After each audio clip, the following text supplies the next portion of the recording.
Hello बच्चों, मेरा नाम है मोहित और आपका स्वागत है हमारे यूट्यूब चैनल यूनिवर्सिटी चैंपियन में। तो जैसा कि आप जानते हो, आपका बीए फर्स्ट सेमेस्टर का जो पेपर होता है राजनीतिक विज्ञान के मूल आधार, इससे संबंधित ये वीडियो एक पूरा वन शॉट वीडियो होने वाला है। और वन शॉट वीडियो का भी कौन सा है, पार्ट नंबर 2 है। इससे पहले एक वीडियो में और डाल चुका हूँ, उसमें मैंने सारे महत्वपूर्ण प्रश्न है यूनिट फर्स्ट के, सेकेंड के, थर्ड के, फोर्थ के करवाए थे।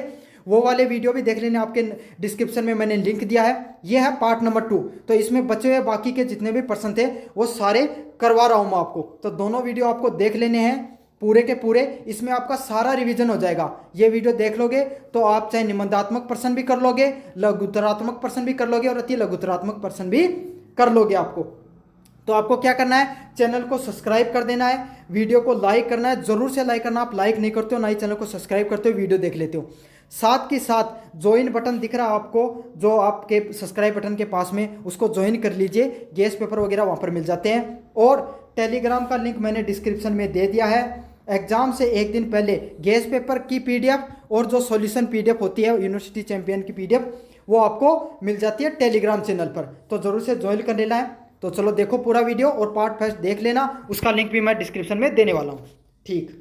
हेलो बच्चों, मेरा नाम है मोहित और आपका स्वागत है हमारे यूट्यूब चैनल यूनिवर्सिटी चैंपियन में। तो जैसा कि आप जानते हो, आपका बीए फर्स्ट सेमेस्टर का जो पेपर होता है राजनीतिक विज्ञान के मूल आधार, तो उससे संबंधित मैं आपके सामने महत्वपूर्ण प्रश्न करवा रहा हूँ। उसका अगला प्रश्न है, शक्ति सत्ता वैधता के मध्य में संबंधों को स्पष्ट कीजिए। तो ये प्रश्न काफ़ी इंपॉर्टेंट है। ये वाला प्रश्न अलग अलग यूनिवर्सिटी में बहुत बार रिपीट हुआ है। तो आपको क्या करना है, इस वीडियो को पूरा देखना है। अगर आप वीडियो को पूरा देखोगे तो चाहे ये प्रश्न निबंधात्मक रूप में आए, चाहे लघुतरात्मक रूप में आए और चाहे अति लघुतरात्मक रूप में आए, तो कैसे भी प्रश्न पूछा जाएगा, आप हर प्रकार से इस प्रश्न को कर लोगे। तो अपन शुरू करें। इससे पहले आप चैनल को सब्सक्राइब कर देना है, वीडियो को लाइक कर देना है और पास में जो आपको ज्वाइन बटन दिख रहा है सब्सक्राइब बटन के पास में, चैनल को ज्वाइन भी जरूर से कर लेना है। ज्वाइन कर लोगे तो अगले साल मेंबरशिप वाले स्टूडेंटों के लिए मैं सारा सिलेबस फ्री में देने वाला हूँ। तो परिचय की बात करें, अपन ने सबसे पहले समझाने का प्रयास करूं कि शक्ति सत्ता व वैधता क्या है। देखो, शक्ति तो आपको पता होता है, राजनीति में सबसे, हर व्यक्ति राजनीति में आना क्यों चाहता है, ये सबसे जरूरी बात होती है। क्यों आना चाहता है? क्योंकि सबसे ज्यादा अगर शक्ति पावरफुल अगर कोई है तो वो कौन होती है? राजनीति में बैठे होंगे लोग होंगे। क्योंकि राजनीति ही पूरे देश को, राजनेता ही पूरे देश को क्या करते हैं, चलाते हैं। तो वो सर्वशक्तिशाली होते हैं। क्यों? तो इसीलिए उनके पास क्या होती है, शक्ति होती है।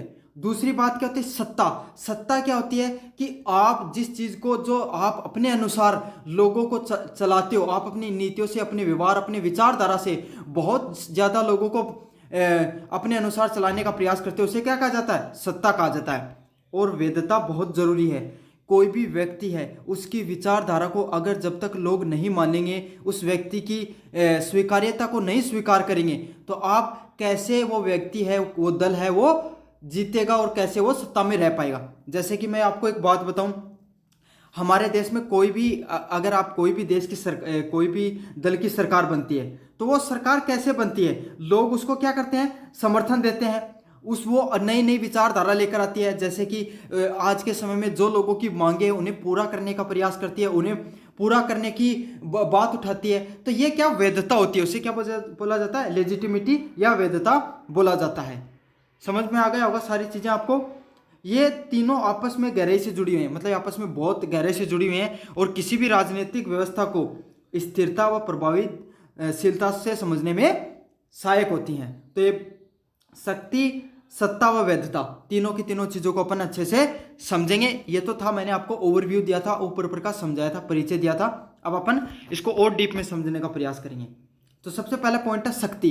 तो शक्ति क्या होता है, दूसरे के व्यवहार को अपने अनुसार प्रभावित करना या बदलने की क्षमता रखना।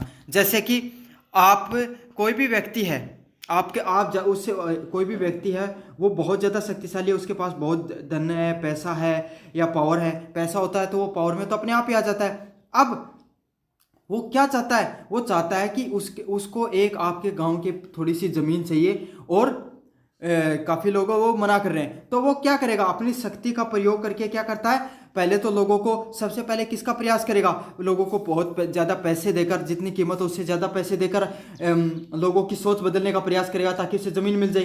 तो विचारधारा नहीं है लोगों की बेचने की, लेकिन उसने इतना पैसा दिखा दिया कि क्या हुआ कि लोगों की विचारधारा बदल गई, लोगों का व्यवहार बदल गया। अब काफ़ी लोग होते हैं, उसमें से कुछ लोग तो पैसे से टूट गए, लेकिन कुछ लोग ऐसे होते हैं जो पैसे से नहीं देंगे, तो वो क्या करेगा, उस पर प्रशासन का दबाव बनाएगा कि काफ़ी लोगों के उसको कोई ना कोई मतलब नोटिस भिजवा देगा या कुछ ना कुछ और करवा देगा। तो वो क्या लोग होते हैं, वो दूसरों के व्यवहार, शक्ति वो चीज़ होती है दूसरे के व्यवहार को अपने अनुसार प्रभावित करेगी या बदलने की क्षमता रखने को क्या कहते हैं, शक्ति कहते हैं। यह व्यक्ति, संस्था और समूह द्वारा प्रयोग की जाती है। तो ये हो सकता है कोई शक्तिशाली व्यक्ति कोई शक्तिशाली हो, कोई संस्था ज़्यादा शक्तिशाली हो। संस्था कैसे, जैसे कोई राजनीतिक दल है वो सत्ता में है तो वो आपको पता है कि वो शक्तिशाली होगा, ठीक है। या फिर कोई समूह है, कोई वर्ग, अगर कोई वर्ग बहुसंख्यक है, पैसे वाला है, शक्तिशाली वाला है, रुतबे वाला है, जिसका समाज पे प्रभाव है, तो वो शक्तिशाली होगा, ठीक है। शक्ति कभी कभी बल के प्रयोग के रूप में भी प्रकट की जा सकती है। तो कभी कभी शक्ति होती है उसको सिर्फ साधारण रूप से ही प्रयोग नहीं किया जा सकता, कभी कभी उसमें बल का भी प्रयोग किया जाता है। जैसे कि पुलिस द्वारा कानून का पालन करवाना। तो पुलिस काफ़ी बार क्या करती है, जब लोग अच्छे से नहीं मानते हैं, कानून को फॉलो नहीं करते हैं, तो पुलिस कभी बार क्या करती है, लाठीचार्ज भी करती है। समझ में आ गया आपको, यह है शक्ति का उदाहरण। अब दूसरा पॉइंट है सत्ता। अगर सत्ता का लोभ ही सब कुछ है, सब राजनीति में हर व्यक्ति की एक ही चाहत होती है कि वो शक्तिशाली बने, सत्ता को हथियाए। तो सत्ता का क्या महत्व होता है, सत्ता की क्या डेफिनेशन है, वो अपन समझने का प्रयास करेंगे। सत्ता वह शक्ति है जिसे समाज द्वारा स्वीकार्यता प्राप्त होती है। तो समाज के लोग जिन लोगों को जिस चीज को स्वीकार्यता प्राप्त करें उसे क्या कहते हैं, सत्ता कहते हैं। जैसे कि सीएम हो गया, एमपी हो गया, एमएलए हो गया, ठीक है, पीएम हो गया। इन सब जो ये जो भी लोग ये सब बनते हैं, तो इनकी क्या होती है, बहुत ज़्यादा पॉपुलैरिटी होती है। लोग इनको क्या करते हैं, फॉलो करते हैं और इनका समर्थन करते हैं, इनको स्वीकार्य प्राप्त करते हैं। तो जिन जिन लोगों को ज़्यादा स्वीकार्यता प्राप्त होगी, ज़्यादा समर्थन प्राप्त होगा, वही उतने क्या पदेंगे, ऊंचे ही पदों पर पहुंचते चले जाएंगे, ठीक है। यह शासन करने का अधिकार है। तो जितना ज़्यादा आपको समर्थन प्राप्त होगा, उतना ही ज़्यादा लोग आपकी बात मानेंगे, और आपकी बात मानेंगे तो आपको क्या होगा, उतना ही ज़्यादा लोगों पर शासन करने का अधिकार मिलेगा,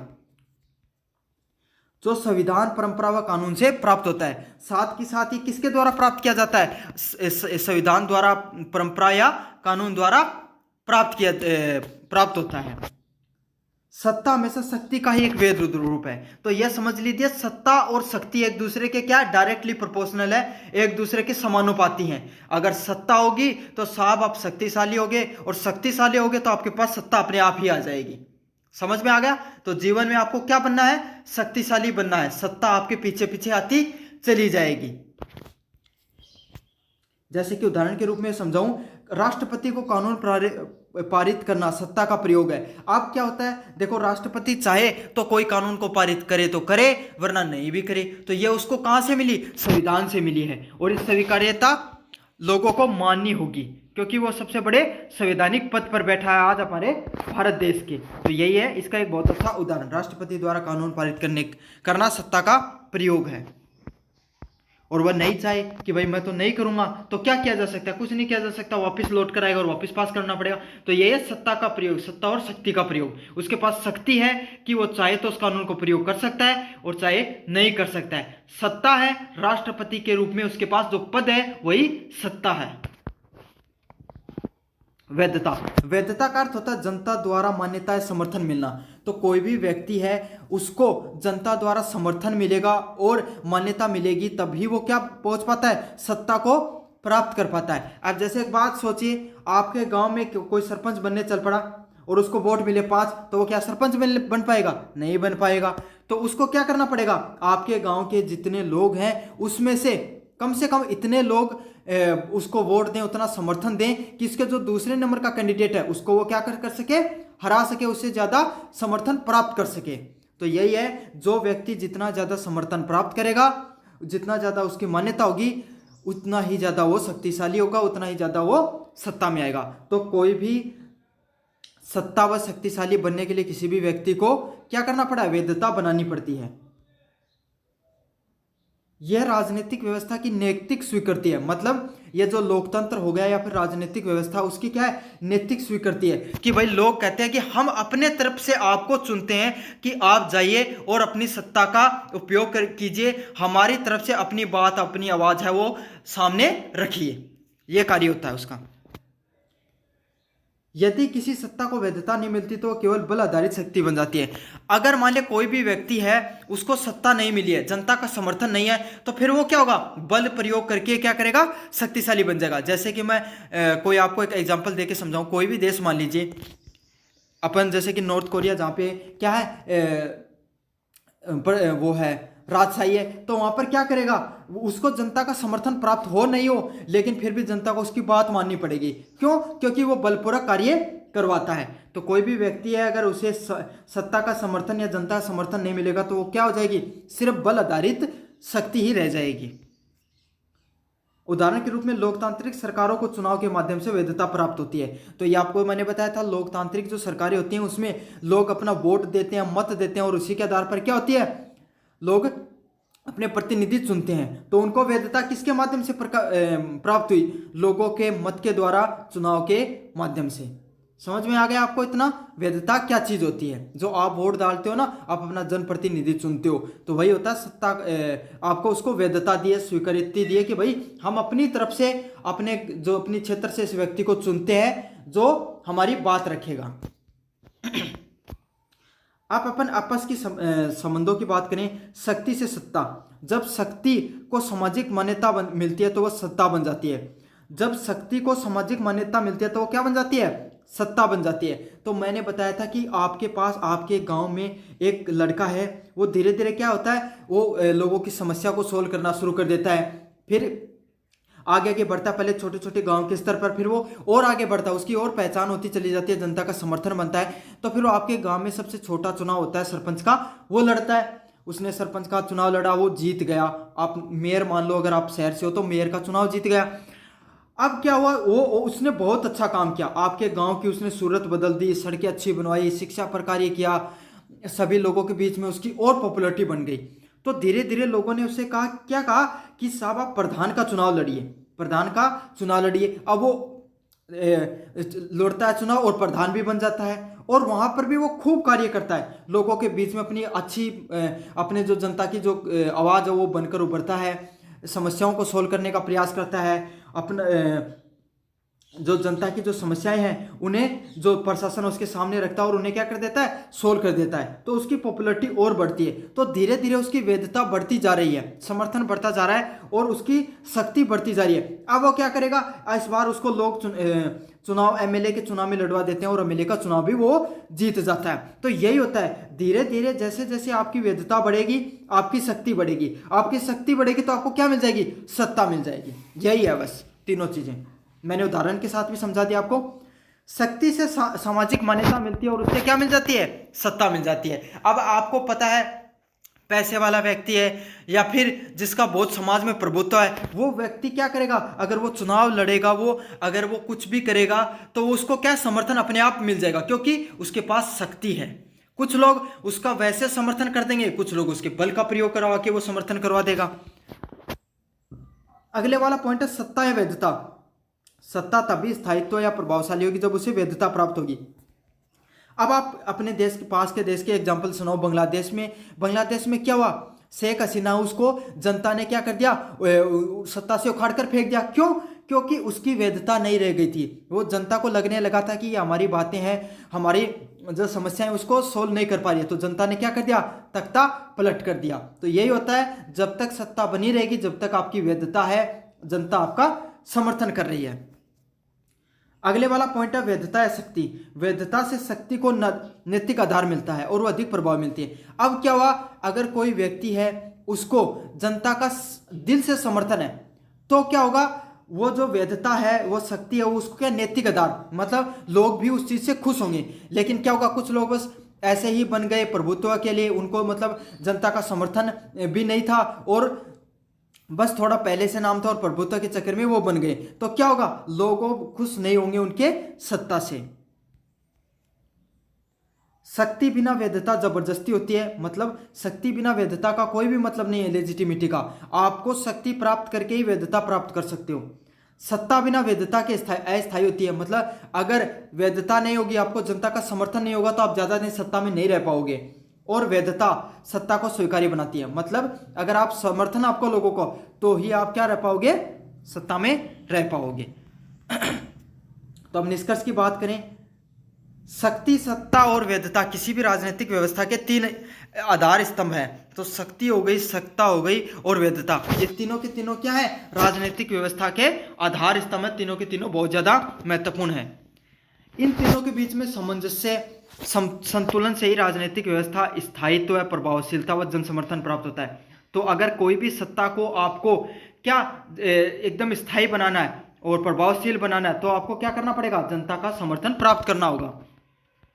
अगले वाला पॉइंट है, जहां शक्ति में वैधता प्राप्त होती है वहां पर सत्ता में बदल जाती है। तो जहां शक्ति है ना, शक्ति के साथ जहां पर वैधता होती है, मतलब समर्थन भी होता है और शक्ति भी आपके पास, तो आप क्या बजाओगे, सत्ता का प्राप्त कर लोगे। और सत्ता को यदि जनता का समर्थन मिला तो वह टिकाऊ व नैतिक शासन का रूप ले लेती है। तो शक्ति से क्या होती है, समर्थन मिलता है, और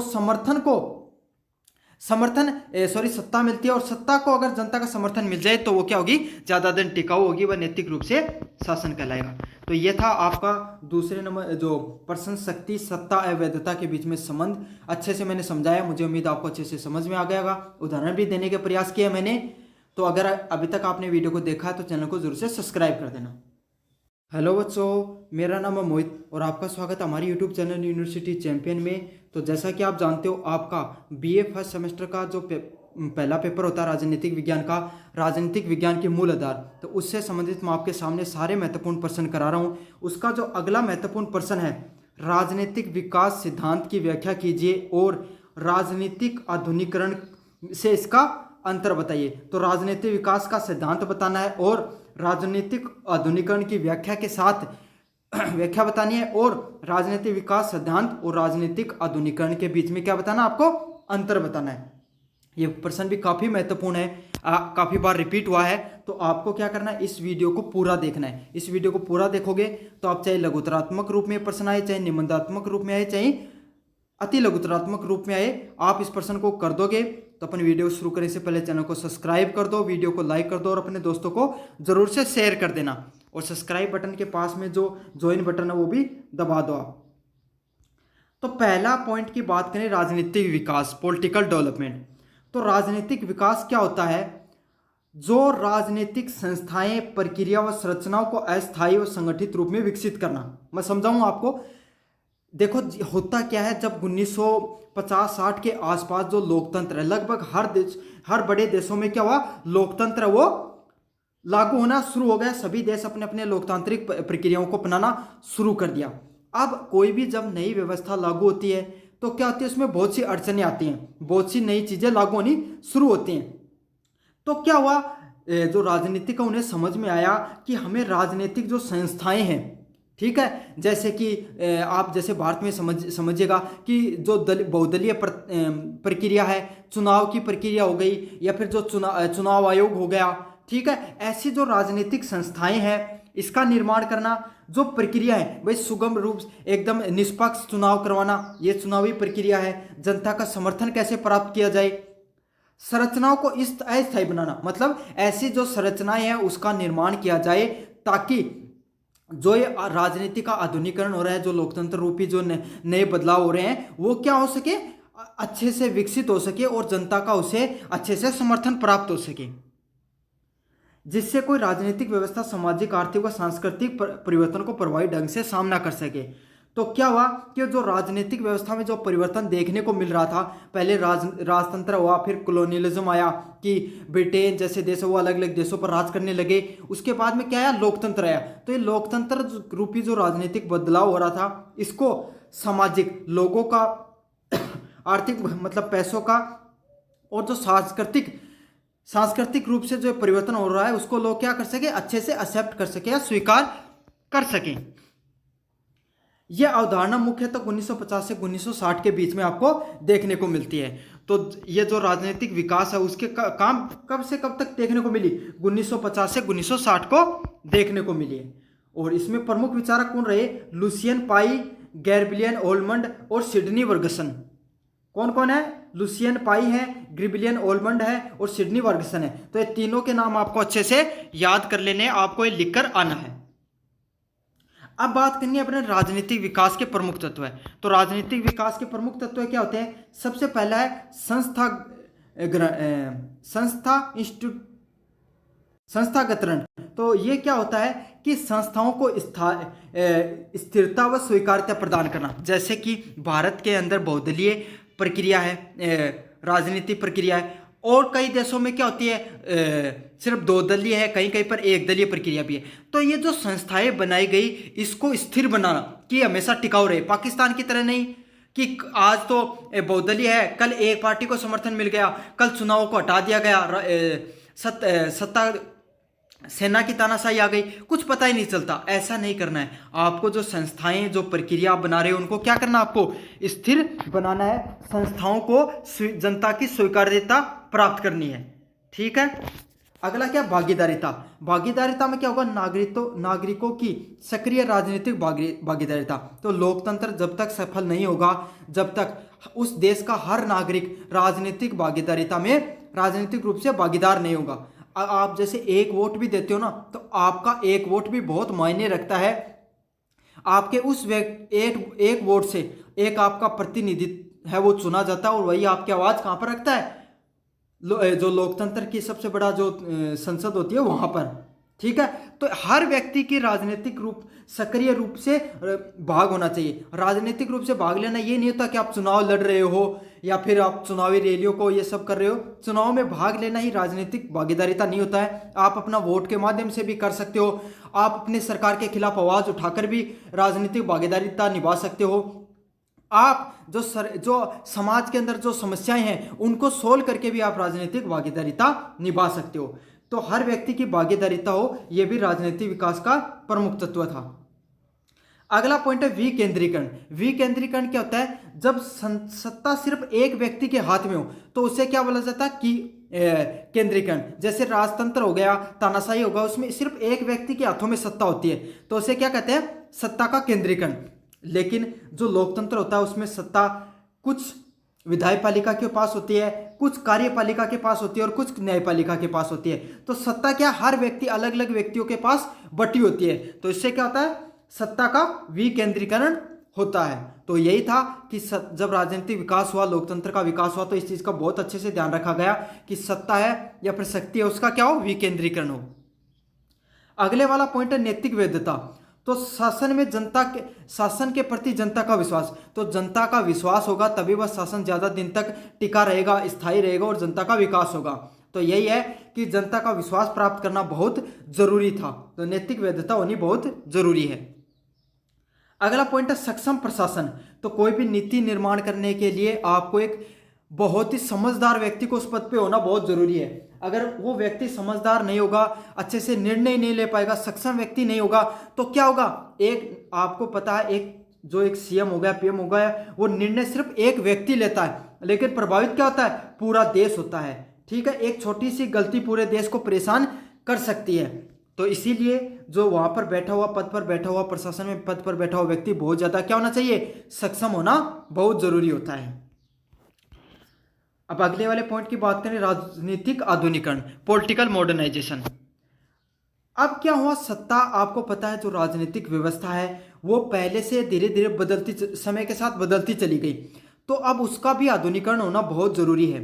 ठीक है। अब जो राजनीति का आधुनिकरण हुआ वो क्या, और ज्यादा लोगों के प्रति उत्तरदायित्व हुआ। मतलब जनता का और ज्यादा भागीदारी बढ़ी, जनता के लिए उसे और ज्यादा कार्य करने पड़े। लोकतंत्र में यही तो होता है कि जनता के प्रति जो सत्ता है उसको जवाबदेही तय करनी होती है अपनी।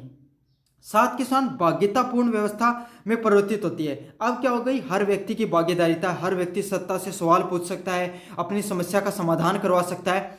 तो यही चीज है कि राजनीतिक आधुनिकरण में क्या हुई कि वो और ज्यादा जनता के प्रति उत्तरदायित्व रही और हर व्यक्ति की भागीदारिता बढ़ती चली गई। पश्चिमी लोकतांत्रिक मूल्य, कानूनी संरचना और तकनीक प्रशासन को अपनाया गया। तो क्या हुआ इससे, जो लोकतंत्र है उसके लोकतांत्रिक जो मूल्य उनको अपनाया गया, नए नए कानून लागू किए गए और जो संरचना व तकनीक के माध्यम से प्रशासन को अपनाया गया, ताकि है वक्त बदलती राजनीति और जनता की बदलती सोच के साथ जो राजनीति है वो भी क्या रहे, आधुनिक बनी रहे।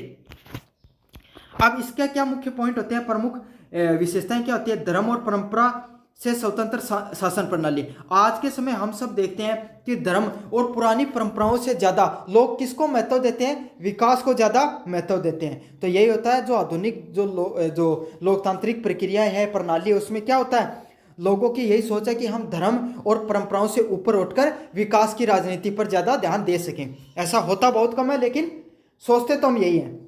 दूसरा, नागरिक अधिकारों और स्वतंत्रता की स्वीकृति देना। सभी नागरिकों के जो अधिकार है और उनकी जो स्वतंत्रता है, हर व्यक्ति को आपको पता है अधिकार प्राप्त है कि वो जैसे कि भारत में मौलिक अधिकार हो गए, मानव अधिकार हो गए, तो हर व्यक्ति को जो अधिकार हैं और उसे जो स्वतंत्रता की अभिव्यक्ति की स्वतंत्रता हो गई, आपको कहीं कुछ सभी चीज़ों की जो स्वतंत्रता है उसको स्वीकृति देनी होती है आधुनिक लोकतंत्र में। अगर आप ऐसा नहीं करोगे तो जनता है वो आक्रोशित हो जाएगी और आपको क्या कर देगी, सत्ता से बेदखल कर देगी।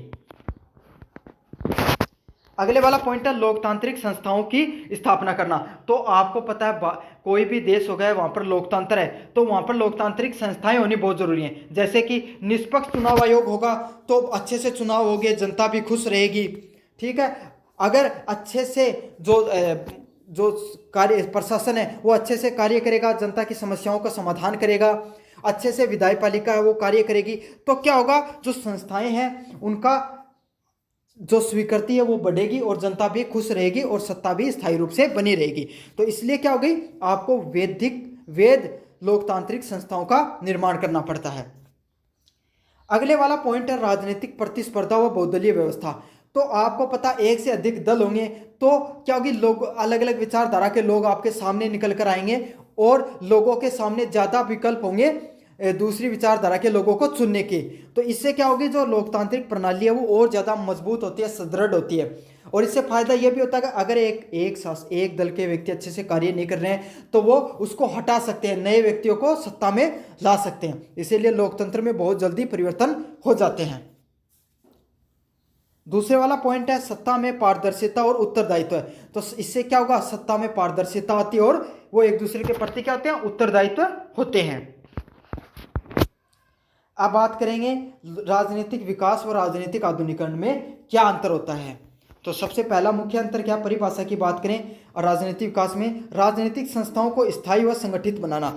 तो राजनीतिक विकास है उसका क्या काम है कि वो राजनीतिक की जो संस्थाएं हैं उसको और अधिक स्थायी और संगठित बनाने काम करता है। मतलब राजनीतिक विकास में यही कि वो जो संस्थाएं हैं, बहुदलीय व्यवस्था हो गई या फिर जो चुनाव आयोग हो गया या फिर जो पंचायती राज हो गया, और वो सब व्यवस्थाएं हैं, जो कार्यपालिका है, विधायपालिका जैसी संस्थाओं की वैधता बनाना ही क्या होता है, राजनीतिक विकास का भाग होता है।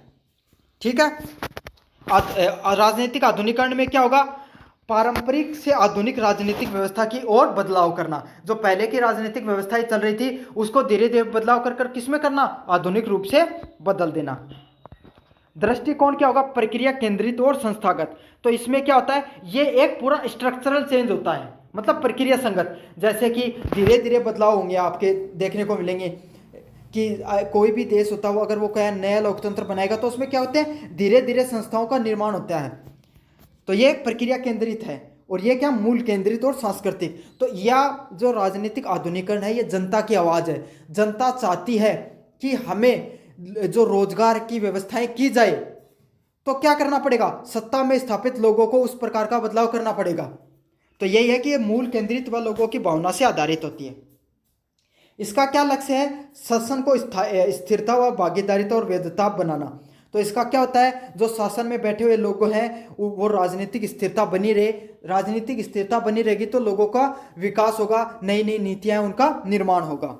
और इसमें क्या होता है, राजनीतिक आधुनिकीकरण में आधुनिक लोकतंत्र प्रणाली की स्थापना करना। अगले वाला पॉइंट, आवश्यकता किसी भी व्यवस्था में हो सकता है। तो आवश्यकता क्या, लोकतांत्रिक हो या चाहे आधुनिकवादी हो, इस व्यवस्था की जरूरत होती है कि वो धीरे धीरे राजनीतिक विकास करे। और इसमें जो राजनीतिक आधुनिकरण है यह कहाँ पर है, लोकतांत्रिक मूल्यों से जुड़ा हुआ है। उदाहरण के लिए भारत में पंचायती व्यवस्था को सुदृढ़ीकरण करना। तो आपको पता है कि भारत में पंचायती राज व्यवस्था है वो बहुत समय बाद में लागू करी गई। लोगों को जो विधायक जो लोग सत्ता में बैठे काबिज लोगों को समझ में आया कि भारत के सबसे नीचे स्तर के जो जहाँ से लोग निकल कर आते हैं, जनता है, उनको भी सत्ता में राजनीति में भागीदारिता बढ़ानी चाहिए। इसके लिए कौन सी व्यवस्था लागू हुई, पंचायती राज व्यवस्था लागू हुई। और आपको कमेंट बॉक्स में यह बताना है कि राजनीतिक पंचायती राज व्यवस्था भारत में सबसे पहले कौन से राज्य में लागू हुई और कौन से जिले में लागू हुई और कब लागू हुई। तीनों प्रश्न आपको बताने हैं, कब लागू हुई, कौन से स्टेट में लागू हुई, कौन से जिले में लागू हुई और कब लागू हुई पंचायती राज व्यवस्था। भारत और राजनीतिक आधुनिकरण में क्या होता है, भारत में लोकतांत्रिक अधिकारों का क्या करना, प्रसार व मतदान जागरूकता करना। तो इसका यही काम है कि लोकतांत्रिक जो अधिकार है उनका प्रचार प्रसार करना और मतदान को जागरूकता फैलाना, यह राजनीतिक आधुनिकरण का क्या है, उदाहरण है। निष्कर्ष की बात करें तो ये राजनीतिक विकास और राजनीतिक आधुनिकरण है, एक दूसरे से जुड़े हुए जरूर हैं, क्योंकि विकास होगा तभी तो धीरे धीरे क्या होगा, आधुनिकरण होगा। परंतु इसका दृष्टिकोण, इनकी विचारधारा, इनका जो कार्य करने का तरीका वो दोनों का अलग अलग है। राजनीतिक विकास का उद्देश्य स्थिर व कार्य सक्षम राजनीतिक व्यवस्था बनाना है। तो राजनीतिक विकास का क्या कार्य है कि वो स्थिर बनाए और राजनीतिक व्यवस्था में कार्य सक्षम एक राजनीतिक व्यवस्था को लागू करे। जबकि राजनीतिक आधुनिकरण का लक्ष्य है कि पारंपरिक प्रणाली को लोकतांत्रिक व आधुनिक रूप देना। राजनीतिक आधुनिकरण का क्या काम है कि वो जो पहले से चल रही परंपरा को क्या करे, लोकतांत्रिक रूप दे व आधुनिक रूप दे। तो यह था आपका जो प्रश्न, राजनीतिक विकास के सिद्धांत व राजनीतिक आधुनिकरण से इसका अंतर। मुझे उम्मीद है आपको अब तक वीडियो अच्छा लगा होगा। आपने पूरा वीडियो देखा है तो चैनल को जरूर से सब्सक्राइब कर देना और वीडियो को लाइक कर देना। हेलो बच्चों, मेरा नाम है मोहित और आपका स्वागत है हमारे यूट्यूब चैनल यूनिवर्सिटी चैंपियन में। तो जैसा कि आप जानते हो, आपका बीए फर्स्ट सेमेस्टर का जो पेपर होता है राजनीतिक विज्ञान के मूल आधार, इससे संबंधित मैं आपके सामने सारे महत्वपूर्ण प्रश्न करा रहा हूँ। उसका अगला प्रश्न है, कार्ल मार्क्स के अतिरिक्त मूल्य, सरप्लस वैल्यू व वर्ग संग्रह के सिद्धांत पर टिप्पणी कीजिए। तो ये प्रश्न बहुत ज़्यादा महत्वपूर्ण है, मैं इसको 3 स्टार दूंगा। ये हर यूनिवर्सिटी में रिपीट होता है, तो हो सकता है कि आप पेपर देने जाओ और आपको भी ये प्रश्न देखने को मिले। तो आपको क्या करना है, इस वीडियो को पूरा देखना है। पूरा देखोगे तो चाहे निबंधात्मक रूप में आए, चाहे लघुतरात्मक रूप में आए और चाहे अति लघुतरात्मक रूप में आए, आप तीनों के तीनों प्रश्न बहुत अच्छे से कर पाओगे। तो अपन शुरू करें, इससे पहले चैनल को आप सब्सक्राइब कर दो, वीडियो को लाइक कर दो और अपने दोस्तों को जोर से शेयर कर देना है। तो परिचय की बात करें तो हम सब जानते हैं कार्ल मार्क्स है 19वीं शताब्दी के महान समाज शास्त्री, अर्थशास्त्री व क्रांतिकारी चिंतक थे। ठीक है, इनके द्वारा पूंजीवादी व्यवस्था है उसके वो घोर आलोचक रहे हैं और इन्होंने एक ऐसे समाज की कल्पना की है जिसमें शोषण मुक्त हो व वर्गहीन समाज स्थापित हो। तो आपको पता है मजदूरों के मसीहा भी कहा जाता है इन्हें, कार्ल मार्क्स को। इन्होंने कैसी व्यवस्था की बात करी कि जो पूंजीवादी पैसे वालों लोगों की जो व्यवस्था है वो खत्म हो और शोषण मुक्त और वर्गहीन समाज की स्थापित हो। तो ये जिस समय ये 19वीं शताब्दी के अंदर कार्ल मार्क्स है, ये जिस वहाँ पर क्या हो रहा था फ्रांस के अंदर कि जो मजदूर थे उनका बहुत ज़्यादा जमींदारों के द्वारा शोषण हो रहा था और वो खुद को बहुत ज़्यादा उत्पीड़ित समझ रहे थे। उस समय कार्ल मार्क्स जैसा क्रांतिकारी आता है और जो मजदूर है, शोषित वर्ग है, उसको इकट्ठा करता है और एक अलग रूप से क्रांति देने का प्रयास करता है और वहाँ से जो पूंजीवादी व्यवस्था है उसको नष्ट कर एक समाजवादी व्यवस्था को लागू करने का प्रयास करते हैं। तो ये क्या व्यवस्थाएं थी, इसमें सरप्लस वैल्यू क्या है, क्लास स्ट्रगल क्या है, इसको अपन समझने का प्रयास करेंगे। तो इन्होंने 2 प्रमुख जो अवधारणा थी, पहले क्या थी अतिरिक्त मूल्य और दूसरा क्या थी वर्ग संग्रह। तो अतिरिक्त मूल्य का क्या सिद्धांत है कि कार्ल मार्क्स ने कहा कि कोई भी मजदूर है जब वो मजदूरी करता है तो वो हमेशा जो मजदूरी है जितनी उसे मजदूरी मिलती है उससे ज़्यादा वह कमा कर देता है अपने मालिक को, और उससे वो जो मेहनताना है वो पूरा का पूरा नहीं मिलता, वो किसके पास चला जाता है, मालिक के पास चला जाता है। जैसे कि मैं उदाहरण के रूप में दूं, अगर कोई भी व्यक्ति मजदूरी करेगा तो अगर 100 रुपये उसको मिल रहे हैं तो उसका मालिक चाहेगा कि उसको मैं 300 रुपये उससे कमवा लूँ, 300 रुपये का वो मुझे श्रम करके दे, उत्पादन करके दे, तब भी वो उसको क्या रुपये देगा, 100 रुपये देगा। और ये 200 रुपये का जो उसको प्रॉफिट होता है वो किसको होता है, मालिक को होता है। तो यही होता है, यही जो कॉन्सेप्ट है, जो सरप्लस वैल्यू मतलब अतिरिक्त मूल्य, जो 200 रुपये का जो अतिरिक्त मूल्य निकल कर आया ना, इसी की जो बात कर रहे हैं कार्ल मार्क्स कि कोई भी व्यक्ति है, कोई भी मजदूर है, वो क्या करता है, मजदूरी करता है तो उसे पूरी मजदूरी कभी भी नहीं मिलती है। आधे से ज़्यादा मजदूरी किसके पास चली जाती है, उसकी मालिक के पास चली जाती है। और इससे क्या होता है, धीरे धीरे जो मालिक वो पैसे वाला हो जाता है और पूंजीवादी व्यवस्था है वो क्या होती है, फैलती चली जाती है। इस चीज का क्या निष्कर्ष निकला कि पूंजीवादी है, वो पूंजीवादी लोग है, वो श्रमिकों का क्या करते हैं, इस प्रकार शोषण करते हैं। ठीक है। और जो मजदूरी है वो श्रमिकों को वास्तविक जितना वो कार्य करते हैं, जितनी उपज करते हैं, उससे हमेशा क्या मिलती है, कम मिलती है। और यही अतिरिक्त मूल्य पूंजीवादी की नींव है। और यही जो एक्स्ट्रा रुपए बच गया जो मालिक के पास जा रहा है, यही पूंजीवादी सोच की क्या है, नींव यहीं से खड़ी होती है। दूसरा नंबर पॉइंट है वर्ग संघर्ष का सिद्धांत, थ्योरी ऑफ क्लास स्ट्रगल। तो अब वर्ग संघर्ष का इन्होंने क्या सिद्धांत दिया कार्ल मार्क्स ने, तो कार्ल मार्क्स का कहना है कि समाज का इतिहास वर्ग संघर्ष का इतिहास है। तो समाज का इतिहास ही को इन्होंने क्या कहा, वर्ग संघर्ष का इतिहास कहा है। इन्होंने दो वर्ग माने, पहला शोषक वर्ग और दूसरा शोषित वर्ग। तो शोषक वर्ग कौन होता है, जो जिसके पास उत्पादन करने के साधन होते हैं, मतलब जो आप एक फैक्ट्री का मालिक मान लीजिए, वो कौन है, शोषक वर्ग है। और शोषित वर्ग कौन है, जिसके जो मजदूरी करते हैं, जो उसके नीचे कार्य कर रहे हैं, वो क्या है, सारे शोषित वर्ग हैं। जो श्रम करके जो श्रम भी करते हैं और उन्हें उतने संसाधन नहीं मिलते हैं जितने उसे मिलने चाहिए। एक फैक्ट्री का मालिक है जो थोड़ी कम भी मेहनत करता है, लेकिन श्रमिकों से इससे ज़्यादा संसाधनों का उपभोग करता है। तो आपको समझ में आ गया होगा, फैक्ट्री का मालिक शोषक वर्ग में आता है और जो वहाँ पे मजदूर कार्य करते हैं वो किस में आते हैं, शोषित वर्ग में आते हैं। पूंजीवादी समाज में, तो पूंजीवादी समाज में इन्होंने दो वर्गों को माना है। पहला बुर्जुआ, जो बुर्जुआ कौन होते हैं, पूंजीपति लोग, जो फैक्ट्री मशीन व पूंजी के मालिक है। जो पूंजी के मालिक है, फैक्ट्री के मालिक उन्हें वो क्या कहता है, बुर्जुआ कहता है। साथ के साथ प्रोलेटेरिएट उन्होंने किसको माना है, जो उस फैक्ट्री में काम करने वाले श्रमिक है, मजदूर वर्ग है, उसे उन्होंने क्या माना है, प्रोलेटिएट माना है। ठीक है। अब संघर्ष की प्रकृति, तो संघर्ष क्या होती है कि आपको पता है कोई भी फैक्ट्री है, उसमें अगर कोई मजदूर कार्य कर रहा है तो वो क्या सोचेगा, वो क्या सोचेगा कि मैं ज़्यादा से ज़्यादा, मतलब मेरा मालिक मुझे ज़्यादा से ज़्यादा मेहनताना दे ताकि मैं ज़्यादा से ज़्यादा रुपये कमा सकूं। वहीं मालिक क्या सोचता है कि वह ज़्यादा से ज़्यादा अपने मजदूरों से काम करवाए, उनका ज़्यादा से ज़्यादा शोषण करे ताकि वो क्या कर सके और पूंजीवादी पैसे वाला हो सके। तो इसी से क्या होता है, दोनों के बीच में असमानता व असंतोष फैलता रहता है। उन्होंने क्या बताया, जो श्रमिक वर्ग है उसे धीरे धीरे संगठित होना चाहिए, संगठित होकर क्या करना चाहिए, क्रांति करनी चाहिए, और ये जो पूंजीवादी व्यवस्था उसको खत्म करना चाहिए। समाजवाद को अंततः वर्गहीन व साम्यवादी व्यवस्था की स्थापना करती है। तो यही है कि जो श्रमिक वर्ग है उन्हें इकट्ठा होकर अपने संघर्षों के लिए, अपने जो कानून है, नियम है, अधिकार, उनके लिए उन्हें लड़ना चाहिए, और ये जो पूंजीवादी व्यवस्था उसे खत्म करना चाहिए और साम्यवादी व समाजवादी व्यवस्था को लागू करना चाहिए, जहाँ पे हर व्यक्ति को समान अधिकार मिले, समान संसाधनों का वो उपभोग कर सके। ठीक है। अगले वाला पॉइंट है निष्कर्ष। मार्क्स का अतिरिक्त मूल्य व वर्ग संघर्ष का जो सिद्धांत है वो समाजशास्त्र, राजनीति व अर्थशास्त्र में गहरी क्रांति ला दी। तो जो अतिरिक्त मूल्य का सिद्धांत है, इसने क्या, समाजशास्त्र जो लोगों की विचारधारा है, राजनीतिक है, अर्थशास्त्र, इसमें एक उन्होंने अलग क्रांति लाने का काम किया। उन्होंने शोषण की वैज्ञानिक व्याख्या की।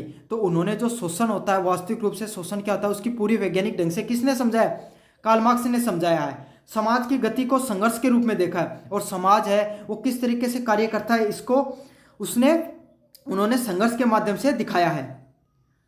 हालांकि आलोचकों ने इसे अत्यधिक वर्गीय दृष्टिकोण और क्रांतिकारी परिवर्तक पर अत्यधिक विश्वास के लिए आलोचना की है। तो आपको पता है कार्ल मार्क्स है, उनका जो ज़्यादातर जोर किस पे रहा, उन्होंने वर्ग को किसके आधार पे बांटा है, आर्थिक दृष्टिकोण से बांटा है। तो जो उनके आलोचक वो यही कहते हैं कि इन्होंने तो सिर्फ आर्थिक की बात की, बाकी सामाजिक और राजनीतिक रूप से बातें नहीं की है। और जो कार्ल मार्क्स है वो बहुत ज़्यादा क्रांति की बातें करते हैं। ये सिद्धांत आज भी श्रमिक आंदोलन, समाजवाद व आधुनिक समाज के लिए विश्लेषण में अत्यधिक प्रभावशाली माना गया है। तो आपको भी पता होगा, आपने भी जीवन में कभी ना कभी कार्ल मार्क्स का नाम सुना होगा। ये जो श्रमिक वर्ग है उसके मसीहा के रूप में कार्ल मार्क्स को जाना जाता है। आज भी जो आंदोलन होते हैं, समाजवाद की बात होती है, वहाँ भी कार्ल मार्क्स का नाम सबसे प्रमुख रूप से लिया जाता है। तो ये तो था आपका अगला प्रश्न, कार्ल मार्क्स का अतिरिक्त मूल्य सिद्धांत व वर्ग सिद्धांत। अभी तक आपने वीडियो को देखा है तो चैनल को जोर से सब्सक्राइब कर देना। मेरा नाम है मोहित और आपका स्वागत है हमारी यूट्यूब चैनल यूनिवर्सिटी चैंपियन में। तो जैसा कि आप जानते हो, आपका बीए फर्स्ट सेमेस्टर का जो पेपर होता है राजनीतिक विज्ञान के मूल आधार, तो इससे संबंधित जितने भी महत्वपूर्ण प्रश्न है, जो इंपॉर्टेंट प्रश्न है या फिर अलग अलग यूनिवर्सिटी में बार बार रिपीट होते हैं, वो सभी मैं आपके सामने करवा रहा हूँ। उसका अगला प्रश्न है राजनीतिक आधुनिकीकरण को सविस्तार से टिप्पणी कीजिए। तो ये प्रश्न बहुत ज़्यादा इंपॉर्टेंट है, अलग अलग यूनिवर्सिटियों में लैंग्वेज बदलकर इसको अलग बहुत बार पूछा गया है। तो आपको इसको पूरा देखना है, और ये निबंधात्मक में भी पूछा जाता है और लघुतरात्मक में भी पूछा जाता है। तो अपन शुरू करें इससे पहले आप चैनल को सब्सक्राइब कर दो, वीडियो को लाइक कर दो और अपने दोस्तों को जोर से शेयर कर देना आपको। तो अपन समझने का प्रयास करेंगे कि राजनीतिक आधुनिकीकरण क्या है। तो राजनीतिक आधुनिकीकरण क्या है? यह जो पुरानी जो पारंपरिक जो राजनीतिक व्यवस्थाएं चलती आ रही थी, जैसे कि पुराने समय में जो व्यक्ति, जो राजा का बेटा क्या बनता था, ही राजा बनता था, तो उसमें वक्त के साथ बदलाव होता चला गया। चलो अपन शुरुआत से शुरू करते हैं। सबसे पहले क्या होते थे, जो कबीले हुआ करते थे, तो कबीले में जो व्यक्ति हट्टा कट्टा या फिर जो अच्छा मजबूत और जो अच्छा योद्धा होता था, उसको वहाँ का क्या बना दिया जाता था, सरदार बना दिया जाता था। अब कबीले छोटे होते थे, वो घूमते रहते थे, तो इतने ज़्यादा वहाँ पर सैन्य आपस में लड़ाइयाँ नहीं होती थी, क्योंकि क्षेत्र बहुत ज़्यादा बड़ा था, आपस में मिलते नहीं थे। जो लड़ाइयाँ होती थी वो किससे होती थी, जानवरों से, फिर या ऐसे ही मुठभेड़ हुआ करती थी। लेकिन आपस में कभी कबीले नहीं लड़ा करते थे। लेकिन वक्त बदलता चला गया और जो जनसंख्या बढ़ती चली गई, कबीलों का रूप अब सभ्यताओं ने ले लिया। अब सभ्यताएं क्या हुई, जो नदियों के किनारे सभ्यताएं रहनी शुरू हो गई। अब आपको पता है, मनुष्य जो प्राणी है उसकी क्या होती है, महत्वाकांक्षाएं बढ़ती चली जाती हैं। और जैसे जैसे महत्वाकांक्षाएं बढ़ती चली गई, लोगों ने क्या किया, लोगों ने एक दूसरे के साथ, कबीलों ने आपस में लड़ाई करना शुरू कर दिया। अब जो सरदार जिस समय आपको चुने जाते थे, वो धीरे धीरे क्या हो गए, वंशानुगत हो गए। मतलब राजा, जो उसका पिताजी राजा सरदार हुआ करता था, उसका बेटा सरदार बनने चला गया। और फिर और वक्त बदलता चला गया, जो सरदार, जो कबीले थे, जो सभ्यताएं थी, उन्होंने राज्यों का रूप ले लिया। और उन राज्यों का सरदार के बजाय कौन होता था, राजा होता था। और वो भी किसी से चुना जाता था, वो चुना जाता था वंशानुगत प्रणाली के द्वारा, या फिर कोई व्यक्ति एक आता था जो देखता था कि ये राजा अगर मजबूत नहीं है या उतना सक्षम नहीं है, तो उसको हटाकर वो बन जाता था। धीरे धीरे ये प्रणाली चलती रही, बहुत प्रचलित हुई। वक्त बदलता है, फिर आता है उपनिषदों, मतलब कॉलोनियलिज्म का पीरियड। मतलब अंग्रेजों ने या जो पश्चिमी सभ्यता के जो लोग थे वो ज़्यादा समझदार या शक्तिशाली बन गए, तो उन्होंने अलग अलग देशों पर जाकर क्या करना शुरू कर दिया, राज करना शुरू कर दिया। यह प्रणाली थोड़े दिन चली, ज़्यादा दिन नहीं चली, और फिर आता है लोकतंत्र का दौर। ठीक है, जिसमें जनता शासन करती है, ना कोई राजा होता है ना कुछ। अगर जनता को अच्छा नहीं लगा तो वो शासन बदल देती है। तो इस प्रकार से जो राजनीति का जो आधुनिकीकरण हुआ, जिसके अंदर अलग अलग संस्थाएं, फिर जो लोकतंत्र है उसको लोगों के बीच में लागू करना किसका काम होता है, राजनीतिक आधुनिकीकरण कहलाता है। तो आपने जो पूरा समझा पहले से लेकर जो लास्ट तक, इसे राजनीतिक आधुनिकीकरण कहते हैं। इसके अंदर क्या होता है, जिसके द्वारा पारंपरिक परंपरा आधारित राजनीतिक संरचनाओं को आधुनिक रूप से, जो पुराने रूप से जो राजशाही व्यवस्था थी उसको लोकतंत्र में, उत्तरदायित्व, सहभागिता और संस्थागत रूप से प्रदान करना है। तो आपको पता है आज के समय जो लोकतंत्र है वो किस पे क्या निर्भर करता है, कि जनता है उसके प्रति पूर्ण रूप से उत्तरदायित्व होता है। अगर जनता चाहेगी, अगर जनता का समर्थन प्राप्त नहीं होगा तो वो क्या कर देगी, उसको हटा देगी। और जो वहाँ पर सत्ता में काबिज लोग हैं उन्हें जनता के भलाई के लिए कार्य करना होगा। तो यही है कि जो जनता की जो सहभागिता देखने को मिलती है सत्ता के साथ, इसमें लोकतंत्र, नागरिकता व स्वतंत्रता, विधि का शासन, राजनीतिक जागरूकता जैसे तत्व शामिल है। तो इसमें क्या होता है, लोकतंत्र हो गई, नागरिकों की स्वतंत्रता हो गई, हर व्यक्ति है वो चाहता है कि वो अपनी जो जिसको उसको जो लोकतंत्र में स्वतंत्रताएं मिली हैं, अभिव्यक्ति की स्वतंत्रता हो गई, विचरण की स्वतंत्रता हो गई, और उसके मानव अधिकार है, मौलिक अधिकार है, उन सबको क्या हो अच्छे से लागू हो, तथा विधि और शासन और राजनीतिक जागरूकता तत्व शामिल है। तो विधि जो कानून है और शासन है और राजनीतिक जागरूकता, ये सब चीज किसके नीचे आती हैं? राजनीतिक आधुनिकीकरण के अंतर्गत आती है। अब राजनीतिक आधुनिकीकरण की क्या प्रमुख विशेषता होती है? पहली होती है लोकतांत्रिक संस्थाओं का विकास। तो जैसे कि चुनाव हो गया, राजनीतिक दल हो गए, संसद हो गई, ये सब जो लोकतांत्रिक व्यवस्थाएं हैं, संस्थाएं हैं, उसका निर्माण करना क्या कहलाता है? राजनीतिक आधुनिकीकरण कहलाता है। अगले वाला पॉइंट है राजनीतिक सहभागिता में वृद्धि करना। तो नागरिकों की जो सहभागिता है, जैसे मतदान करना, आंदोलनों में भाग लेना और चुनाव में भाग लेना, चुनाव को निष्पक्ष रूप से होना, ये सब क्या कहलाता है? राजनीतिक सहभागिता कहलाती है। मतलब आप हर व्यक्ति भारत का राजनीतिक रूप से जुड़ा होता है, चाहे प्रत्यक्ष रूप से चाहे अप्रत्यक्ष रूप से। प्रत्यक्ष रूप से जो लोग चुनाव लड़ते हैं, चुनाव के अंदर उनका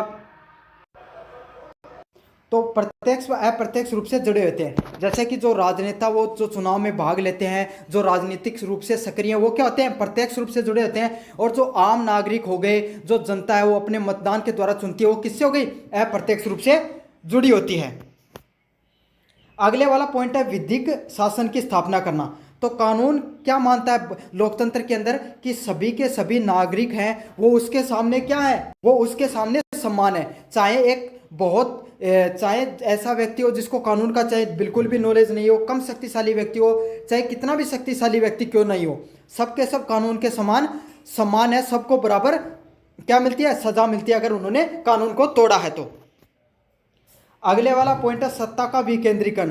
तो सत्ता का विकेंद्रीकरण क्या होता है? कि जो पहले राजशाही होती थी उसमें सत्ता सिर्फ राजा के हाथों में तक ही सीमित रहती थी, लेकिन वक्त बदला और लोकतंत्र में आप देखते हो सत्ता है वो कार्यपालिका में, विधायपालिका में और न्यायपालिका में बटी हुई होती है। उसी प्रकार से उसके बाद में जो विधायपालिका, उसके भी अलग अलग रूप देखते हो। केंद्र सरकार अलग होती है, राज्य सरकार अलग होती है, पंचायती राज अलग होता है। तो सत्ता है वो सिर्फ कुछ हाथों में तक सीमित नहीं रहकर अलग अलग लोगों के हाथों में बंटवारा ही क्या कहलाता है?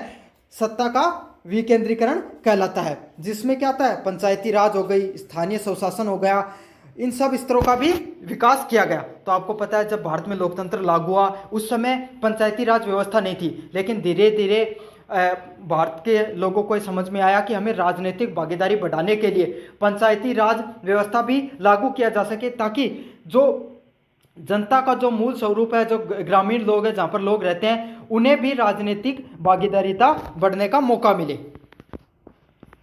अगले वाला पॉइंट है नवाचार और राजनीतिक जागरूकता। तो नई विचारधारा और तकनीक का प्रयोग करना, राजनीति हो चाहे कोई भी चीज़ हो, उसमें बहुत ज़रूरी है। तो पहले हम सब जानते हैं, पहले जो रैलियां हो करती थी उसमें पहले जो जनता के बीच में जो राजनेता वो पहुंचता था, कुछ लोग इकट्ठे होते थे, गांव में एक आध व्यक्ति जो प्रमुख होता था उसको बुला लिया, उसको समझा दिया, वो वोट गिरवा देता था। ऐसा होता था। धीरे धीरे वक्त बदले, बड़ी बड़ी रैलियां होने लग गई। और आज के समय अपन देखते हो कि जो सोशल मीडिया उसका कितना ज़्यादा प्रयोग होता है राजनीति के अंदर। तो राजनीतिक आधुनिकीकरण के अंदर नवाचार व राजनीतिक जागरूकता भी बहुत ज़रूरी है। और पहले के समय अपन ये भी देखते थे कि गांव का कोई एक व्यक्ति है या फिर जो परिवार का एक व्यक्ति या समाज को किसी एक व्यक्ति ने कह दिया कि आपको उस व्यक्ति को वोट डालना है, तो सारे लोग क्या करते थे? उसी की बात मानकर वोट डाल देते थे। आज के समय चुनावों की जो प्रक्रिया बदल गई, अब हर व्यक्ति अपने स्वतंत्र रूप से अपना फैसला लेता है और अपना वोट डालता है। तो ये धीरे धीरे क्या हो गई? राजनीतिक रूप से जागरूकता लोगों के अंदर बढ़, तो इसे क्या कहते हैं? राजनीतिक जागरूकता के नाम से जाना जाता है। अब लास्ट वाले पॉइंट की बात करें, राजनीतिक आधुनिकीकरण के क्या उद्देश्य हैं? पहला यही है कि शासन को दक्षता, शासन को मजबूत बनाना और जनता के प्रति उत्तरदायित्व बनाना। दूसरा पॉइंट, समाज में समानता, न्याय व स्थिरता लाना। तो आपको पता है समाज के अंदर समानता होगी, सभी व्यक्ति समान होंगे, सभी को न्याय मिलेगा और तभी क्या होगी? राजनीतिक स्थिरता आएगी, सभी लोग खुश होंगे। और सभी लोगों के अंदर अगर द्वेष या ईर्ष्या की भावना नहीं होगी राजनीति के प्रति, तो क्या होगा? आपको पता है वो सत्ता में काबिज लोगों को अधिक स्थिर बनाएंगे। वरना बांग्लादेश की तरह क्या हो जाता है? जनता आक्रोशित होती है तो तख्ता पलट या सत्ता पलट दी जाती है। अगला पॉइंट है परंपरागत बाधाओं को समाप्त कर प्रगतिशील व्यवस्था को लागू करना। तो आपको पता है कि जीवन में परिवर्तन ही जीवन है, तो कोई भी चीज़ हो उसमें परिवर्तन होना बहुत ज़रूरी है। वैसे ही राजनीति है, राजनीति में जो पुरानी चीज़ें पुरानी बाधाएं हैं, जैसे पहले के समय क्या हुआ करता था, जब चुनाव होते थे तब बूथ कैप्चरिंग हो जाती थी। पूरे बूथ को ही जो शक्तिशाली लोग होते वो कैप्चर कर लेते थे और अपने हिसाब से वोट डालते थे। तो इसको दूर करने के लिए कौन सा सिस्टम लाया गया? ईवीएम का सिस्टम लाया गया। अब क्या हो सकता है कि ईवीएम के द्वारा बूथ कैप्चरिंग होना लगभग नामुमकिन है। तो यही व्यवस्थाएं हैं, धीरे धीरे जो राजनीतिक प्रक्रियाएं हैं उसके जो कमियां उसको धीरे धीरे दूर करना और प्रगतिशील बनाना है व्यवस्थाओं को। अब उदाहरण के रूप में मैं आपको समझाऊं, भारत में संविधान का निर्माण किया गया, सार्वभौमिक मताधिकार, सभी व्यक्तियों को अधिकार देने का शुरुआत की गई। तो आपको पता है अंग्रेजों ने जब मतदान करने का अधिकार दिया था तो उन्होंने वर्ग आधारित दिया था कि कहीं पर आपने सिर्फ हिंदुओं को दे दिया, कहीं पर मुस्लिमों को दे दिया, कहीं पर दलितों को दे दिया, तो सबको अलग अलग तरीके से मतदान करने का अधिकार दिया। लेकिन जैसे लोकतंत्र लागू हुआ भारत में, सभी को 18, पहले 21 साल उम्र थी, बाद में इसको बदलकर कितनी कर दी गई? 18 साल। तो आज के समय जो व्यक्ति 18 साल से बड़ा है, वो चाहे वो बूढ़ा हो, चाहे महिला हो, चाहे कोई भी व्यक्ति हो, उसके पास भारत की नागरिकता होनी चाहिए। तो वो क्या कर सकता है? मतदान में भाग ले सकता है और अपने प्रतिनिधि को चुन सकता है। फिर पंचायती राज व्यवस्था लागू की गई और चुनाव आयोग की स्वतंत्रता, ये सभी चीजें क्या है? राजनीतिक आधुनिकीकरण के उदाहरण है कि भाई अगर चुनाव आयोग निष्पक्ष होगा, निष्पक्ष चुनाव होंगे, जनता के द्वारा जो समर्थन दिया गया है उसको वो सही तरीके से लागू होगा तो जनता भी खुश होगी और जनता के भी नीतियां फैसले वो अच्छे से लिए जाएंगे। और अगर निष्पक्ष चुनाव नहीं होंगे, जनता आक्रोशित होगी, तो क्या होगा? एक बहुत बड़ी क्रांति आपको देखने को मिल सकती है, आंदोलन देखने को मिल सकते हैं। तो ये सब चीजें वो राजनीतिक आधुनिकीकरण का रूप है। अब लास्ट पॉइंट की बात करें निष्कर्ष की, तो राजनीतिक आधुनिकीकरण किसी भी राष्ट्र की नींव है। तो आपको पता है कोई भी चीज हो उसका आधुनिकीकरण होना बहुत जरूरी है। अगर आधुनिकीकरण नहीं होगा, वो चीज परंपरागत रहेगी तो वो क्या हो जाएगी? आउटडेटेड हो जाएगी और उसका ज्यादा दिन तक महत्व नहीं रह पाएगा। तो यही है, लोकतांत्रिक आधुनिकीकरण भी होना बहुत जरूरी है। यह केवल सत्ता परिवर्तन ही नहीं बल्कि राजनीतिक संस्कृति व संस्थाओं तक भी परिवर्तन है। तो ऐसा ही नहीं कि सिर्फ सत्ता का परिवर्तन, आज ये दल नहीं तो कल दूसरा दल आ गया, यही सिर्फ राजनीतिक आधुनिकीकरण नहीं है। जो संस्थाएं हैं, जो लोकतंत्र को लागू करने वाली संस्थाएं हैं, वो भी आधुनिक होनी चाहिए, प्रक्रियाएं भी आधुनिक होनी चाहिए। जैसे कि पहले के समय ये व्यवस्था नहीं थी, अब लागू कर दी गई है कि जो 60 साल से ज़्यादा उम्र के व्यक्ति हैं उनको अब घर पर जाकर वो जो वोट दिलाने वाले अधिकारी होते हैं वो घर पर जाते हैं और उनका वोट दिलाते हैं, ताकि वो अगर नहीं पहुंच पाए तो भी वोट प्रतिशत बढ़ सके। तो यही क्या राजनीतिक आधुनिकीकरण के अंतर्गत चीजें आती हैं। ठीक है, इसके माध्यम से न्यायपूर्ण समानता मूलक एवं स्थिर शासन प्रणाली की स्थापना होती है। तो इसी से क्या होता है? सभी लोगों को न्याय मिलता है और सभी लोगों को समानता मिलती है और स्थिर शासन प्रणाली है वो लागू होती है। तो ये तो था आपका अगला प्रश्न। राजनीतिक आधुनिकीकरण बहुत ज़्यादा मोस्ट इंपॉर्टेंट पर्सन है। अगर अभी तक आपने वीडियो को पूरा देखा तो चैनल को जरूर से सब्सक्राइब कर देना और वीडियो को लाइक कर देना। मेरा नाम है मोहित और आपका स्वागत हमारे यूट्यूब चैनल यूनिवर्सिटी चैंपियन में। तो जैसा कि आप जानते हो, आपका बीए फर्स्ट सेमेस्टर का राजनीतिक विज्ञान के मूल आधार का जो पेपर होता है उससे संबंधित मैं महत्वपूर्ण प्रश्नों की पूरी सीरीज करा रहा हूँ। उसका अगला प्रश्न है राजनीतिक विज्ञान एवं अर्थशास्त्र इतिहास के साथ क्या संबंध है, उसकी आपको व्याख्या करनी है। तो यह प्रश्न भी बहुत ज़्यादा मोस्ट इंपॉर्टेंट प्रश्न है, काफ़ी बार रिपीट हुआ है। तो आपको क्या करना है?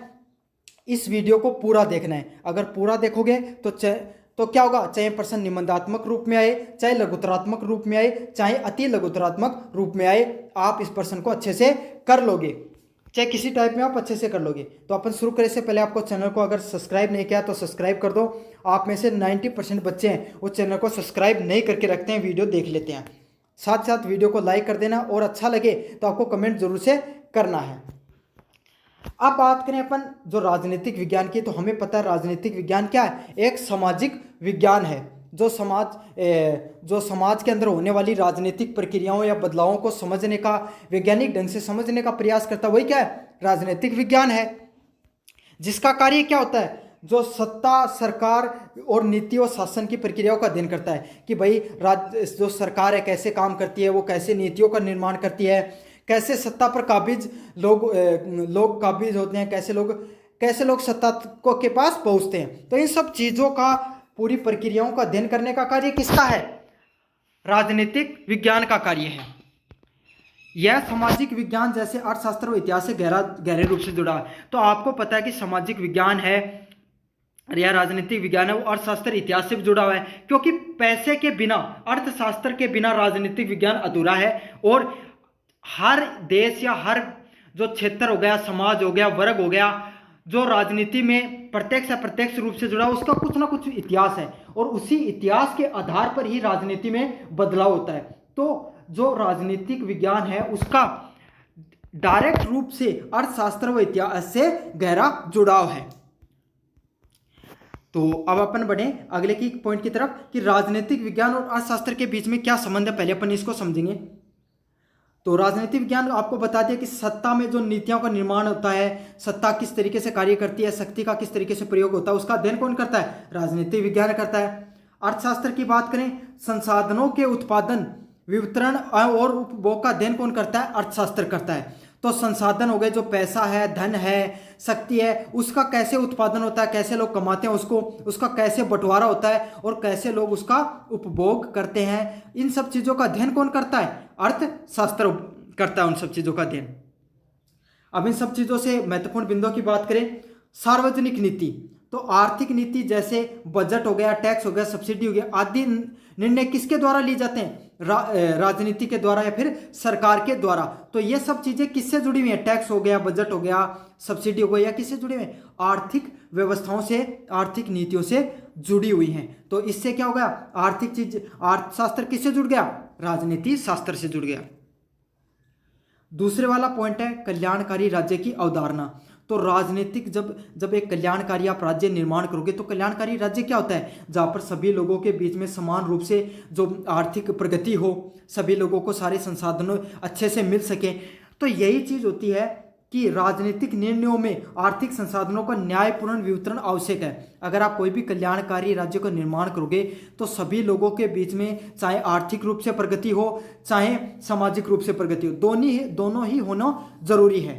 तो यही है। तो ये निर्णय लिए किसके लिए जाते हैं? आर्थिक प्रगति के, राजनीतिक दलों के द्वारा या राजनीतिक सरकार के द्वारा। तो ये किसके अंतर्गत आता है? राजनीति शास्त्र के अंदर। और आर्थिक प्रगति किसके अंदर अंतर्गत आती है? अर्थशास्त्र के अंदर। तो इस तरीके से एक दूसरे में जुड़े हुए होते हैं। अगले वाला पॉइंट है राजनीतिक स्थिरता और आर्थिक विकास। तो एक स्थिर सरकार ही आर्थिक नीतियों को लागू कर सकती है। तो आपको पता है कि अगर सरकार स्थिर होगी राजनीतिक रूप से, तभी वो आर्थिक नीतियों को अच्छे से लागू कर पाएगी। अगर सरकार बहुमत में नहीं है, सरकार अल्पमत में है, तो वो क्या होता है? उसे जनता का समर्थन प्राप्त नहीं होता है। तो हो सकता है कि जो वो आर्थिक नीतियां लागू कर रही हो वो जनता माने या ना माने, उसका विरोध हो जाए। तो सरकार का राजनीतिक रूप से स्थिर होना जरूरी है, तभी आर्थिक नीतियां वो अच्छे से लागू होती हैं। अगले वाला पॉइंट है चुनाव और अर्थनीति। तो आपको पता है चुनाव में जो आर्थिक मुद्दे हैं, जैसे कि महंगाई हो गई, बेरोजगारी हुई, इनकी प्रमुख रूप से होती है। महंगाई और बेरोजगारी के नाम पर ही बहुत से चुनाव है लड़े जाते हैं और बहुत से चुनाव हार दिए जाते हैं बहुत से दलों के द्वारा। तो राजनीति का जो ये राजनीति में चुनाव में अर्थनीति है उसका भी बहुत इंपॉर्टेंट रोल है। और आपको पता है चुनाव को करने के लिए, सही प्रभावी ढंग से लागू करने के लिए पैसे की भी बहुत ज़्यादा जरूरत होती है। तो अर्थशास्त्र वैसे भी जुड़ा होता है इनडायरेक्ट रूप से। अब अपन समझेंगे राजनीतिक विज्ञान व इतिहास का संबंध। तो राजनीतिक विज्ञान और इतिहास का क्या संबंध है? वर्तमान राजनीतिक संस्थाओं प्रक्रियाओं का अध्ययन, सेम डेफिनेशन है। इतिहास की अपन डेफिनेशन समझ लेते हैं। अतीत की घटनाओं व संघर्ष और विकास क्रम का अध्ययन करते हैं। मतलब पुराने समय में क्या घटनाएं घटी हैं, कैसे संघर्ष हुए और कैसे समाज के अंदर धीरे धीरे उनमें बदलाव होता चला गया, आधुनिकीकरण आता चला गया। ठीक है, उसी को समझना क्या कहला जाता है? इतिहास कहलाता है। तो अतीत की घटनाओं का जो संघर्ष हो गया उनका, और जो सामाजिक विकास को समझना क्या कहलाता है? इतिहास कहलाता है। अब अपन दोनों के बीच में संबंध निकालने का प्रयास करें। तो पहला संबंध है राजनीतिक संस्थाओं की उत्पत्ति और विकास करना।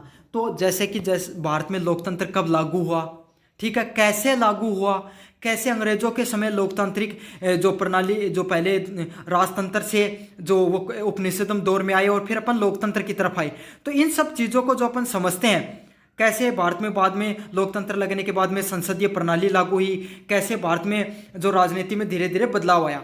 तो ये किसके द्वारा अपन समझ सकते हैं? इतिहास के द्वारा ही समझा जा सकता है, इतिहास की घटनाओं के द्वारा ही समझा जा सकता है। अगले वाला पॉइंट है संविधान, स्वतंत्रता व आंदोलन, क्रांतियां। तो आपको पता है संविधान हो गया, संविधान के निर्माण कैसे हुआ, क्या क्या घटनाएं घटी और क्या क्या आंदोलन क्रांतियां हुई। तो आपको पता है कि राजतंत्र से लोकतंत्र के बीच की जो दौर था उसमें बहुत सारे आंदोलन हुए, बहुत सारी क्रांतियां हुई।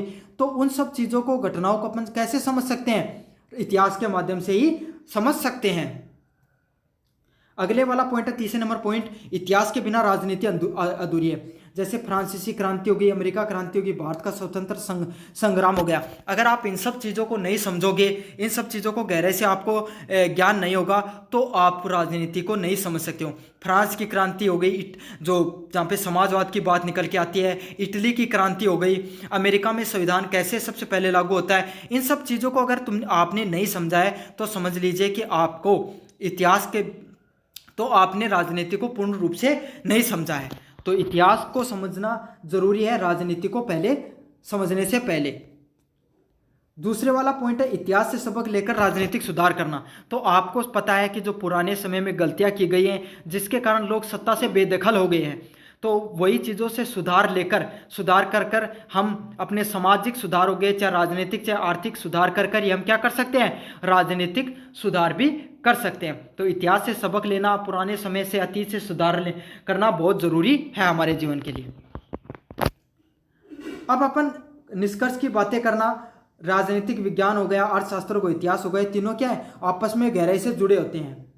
सबसे पहले बात करें इतिहास की, तो ये राजनीतिक विचार और संस्थाओं का अतीत दिखाता है। तो ये दिखाता है कि पुराने समय में राजनीतिक ढांचे किस प्रकार से होते थे और आधुनिक समय में राजनीतिक ढांचे किस प्रकार से हैं, किस प्रकार से हमारे लोकतंत्र हो गया, हमारी जो राजनीतिक व्यवस्थाएं हैं वो धीरे धीरे कैसे बदलती चली गई, कैसे जो क्रांतियां हैं, कैसे आंदोलन है, उनका योगदान रहा जो लोकतंत्र हो गए या राजनीतिक व्यवस्थाओं को बदलने में। और इसी के माध्यम से हम ये समझ सकते हैं अगर हमने इतिहास में ये गलतियां की हैं तो हमें आगे नहीं दोहरानी है, वरना क्या हो सकता है? यही गलतियां आगे आने वाले समय हमारे समाज पर या राजनीति पर बहुत बुरा प्रभाव डाल सकती हैं। अगले वाला पॉइंट है अर्थशास्त्र हमें क्या समझाता है? आर्थिक नीतियों के बारे में समझाता है, जिससे हम राजनीति के माध्यम से सामाजिक व आर्थिक क्या कर सकते हैं?